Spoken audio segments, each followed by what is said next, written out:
Part 1. Question 1. You hear this news item on the radio. Who has been arrested? A. Harold Wilson. B. Ronald Millench. C. Alkan Khan. The man jailed for forging Prime Minister Harold Wilson's signature 20 years ago is back behind bars. Ronald Millench is in a Hong Kong prison cell awaiting trial later this month on fraud and firearm charges. The 56-year-old was jailed for 3 years in 1974 for trying to prove that Mr. Wilson was involved in a land deal near Wigan. Millench served 17 months and in 1980 moved to the Philippines. The new woman in his life, Alkan Khan, 18, who shares his Manila home, said his current venture was importing radio cassette players into China. Question 2. You overhear this telephone conversation in a car spare parts shop. The person speaking is A. the manager, B. a customer, C. a secretary. Zenith Motor Parts, can I help you? The order for parts you placed hasn't arrived. I'm sorry about that. No, I'm afraid I can't send you a replacement package. I don't have the authority to do that. You'll need to speak to Mr. Brown. Certainly, sir. I'll put you through now. Question 3. You hear a friend reading something aloud. She is reading from A. a diet book, B. a cookery book, C. a hotel brochure. You can eat your light meal at midday or in the evening, whichever suits you best. You can say fruit or yogurt from a meal to have as a snack during the day. It is important to weigh your food. Quite often, a gain in weight is just due to eating too much, rather than eating the wrong foods. Do not add salt in cooking or at the table. Low-calorie dressing may be used on salads. Question 4. You overhear this conversation in a shop. The shop is A. a butcher's shop, B. a baker's shop, C. a grocer's shop.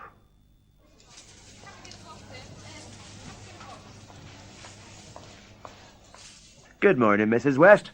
Are you ready for the holidays? Morning, George. Yes, with the old family coming, I've had to buy a lot more than usual. Well, what can I get you? 5 pounds of flour and some yeast, please. Planning to do some baking? Yes. All the kids love my homemade bread, you know. There you are. Anything else? Yes. I need a pint of milk and half a pound of cheddar cheese. Question 5. You hear a friend reading something aloud from A. a holiday brochure, B. a history book, C. a storybook. Welcome to the land of Cinderella castles. Once upon a time in a faraway land there lived a king called Ludwig, whose dearest wish was to make all of his subjects happy. So he built them fairy tale castles. Soon the land had the most beautiful castles in the world. That faraway land was Germany, a land full of beautiful surprises. So come to the land of Cinderella castles, the land of Ludwig, the land of happily ever after. Question 6. Listen to this summary of a man's career. The man is about to be A. interviewed on TV, B. interviewed for a job, C. interviewed about his book. The next candidate left university at 21 and worked as a farmer in Botswana for 3 years. Yes. Then he joined Y Agricultural College as a lecturer. He's been promoted twice. He's published 1 book on herb gardening. All in all, he looks very impressive. Okay, let's have him in. Question 7. A young couple are thinking of moving house. They are talking about the move. They think that moving house will A. cause huge problems, B. be worth the effort, C. be too expensive to be possible. Crack commando unit was sent to prison by a military court for a crime they didn't commit. These men promptly escaped from a... Moving there would have so many advantages. More space for a start. More space, and it's a nicer neighborhood. The park opposite the house would be great for the kids. Yes, and there's a double garage. But it would mean the children moving schools just when they've settled into the ones they're at now. Yes, that is a nuisance. And what about the cost? Oh, it's pretty high. We'd have to economize, but I'm sure we could manage. Question 8. You want to order a cassette of jazz music from Whitewall's Book and Music Shop.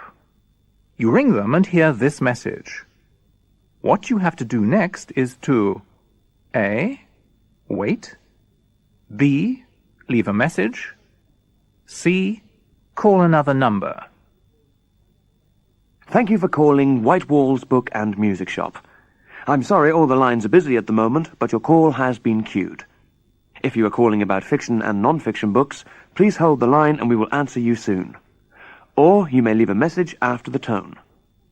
If you are calling about sheet or recorded music, please call our music department direct on 9681 242 863. Thank you.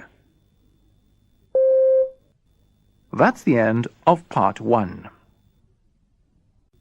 As you might have just heard on our local news roundup, Lawrence Mackenzie, one of the town's most memorable characters, died yesterday at the grand old age of 91. We have with us in the studio this morning Miss Susan Stevens, one of his neighbours, who is going to tell us something about the life of a man who all his life avoided publicity and attention, but nevertheless was known to many. Miss Stevens, what made Lawrence Mackenzie so special? I'd say it was because he was a man of contradictions.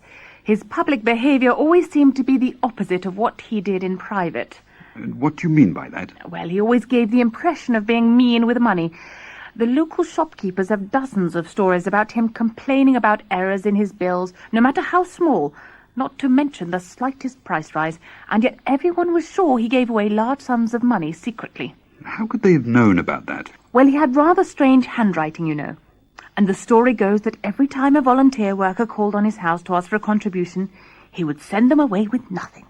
And then, weeks later, the charity would receive a postal order, along with an unsigned note in the same childlike handwriting. It sounds as though he did a lot of complaining. In public, yes. And he always seemed to be too busy to talk to people. If he saw someone he knew approaching, he'd cross the road. And sometimes it was funny, because he'd pretend to be looking at a shop window display, even if it was women's fashions. And yet people who were in trouble would get a phone call one night, and his unmistakable voice would come on the line, so faint they could hardly hear it, offering sympathy for their misfortune and practical suggestions as to what to do to put the matter right. It certainly seems that Lawrence Mackenzie was not everything he seemed at first sight. And it's a fair guess that a lot of people will mourn his passing. That's the end of part 2. Speaker 1. Oh, the race was a shambles. That Steve Honeywell should be disqualified. He elbowed me in the face right at the start, and then he trod on my foot. Oh, I couldn't get past him without being barged into or hit. The man's a menace. The officials ought to disqualify him. I mean, it's a disgrace, an absolute disgrace. I'm going right now to the track referee to protest. Speaker 2. It was a bit of a rough race. There was a lot of pushing and shoving, so I ran to the front and tried to stay there. At least I was clear of trouble, and I thought I was running quite a good race. I felt good all the way around, though I couldn't really see what was going on. It was only in the last 100 metres that Steve Honeywell and John Thorndike got past me and beat me to the line. Speaker 3. Oh, I just don't know what went wrong. I never felt good during the race, and I never managed to get to a good position. But by the final lap, I felt like my legs were made of lead. All that training for nothing. The sponsors won't be pleased. I know that they were banking on a medal. And what am I going to tell the family? I don't know. I know they expected me to win. I've let everybody down. Speaker 4. Well, I'm absolutely thrilled with the gold. Everything went according to plan, really. I mean, I knew it was going to be a bit rough. There was some pushing and shoving at the beginning, but I managed to hold a good position just behind the leaders, and I saved enough for the final stretch, so I was able to sprint in and hold off the others. Felt really good all the way. I'm off to celebrate now.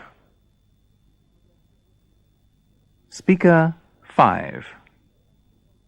That was a bit of a disaster from my point of view. Someone trod on my foot on the first lap. After that, I couldn't keep up, no matter how hard I tried.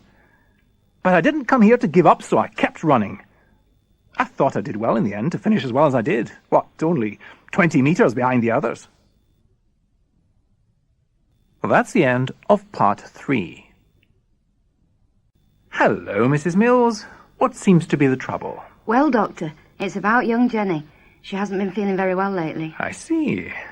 Well, Jenny, what's the problem? I keep getting headaches, Doctor, and sometimes I feel dizzy. Yes, Doctor. She comes home from school every day with these awful headaches. Are you having any problems at school, Jenny? I mean, with your teachers or your friends? No, Doctor. She loves school, always has. But I must say her marks haven't been very good lately. Aha. Do you do a lot of reading, Jenny? Oh, yeah. Every night we get loads of homework. She sometimes asks her dad to read some of the exercises to her. She gets a bit tired, you know. Oh, it's not that, but my eyes start feeling sore after a while. Can you read the label on this bottle, Jenny? No, Doctor, not very well. It's a bit blurry. Just as I thought. Mrs. Mills, I don't think it's anything too serious, but I think young Jenny here needs to see an optician. Oh, then you think she needs glasses, Doctor? Well, perhaps. In any case, her eyes need to be tested. I'll give you the name of a local specialist. Thank you very much, Doctor. Come along, Jenny. Watch where you're going now. That's the end of part 4. That's the end of the test. Please stop now. Goodbye.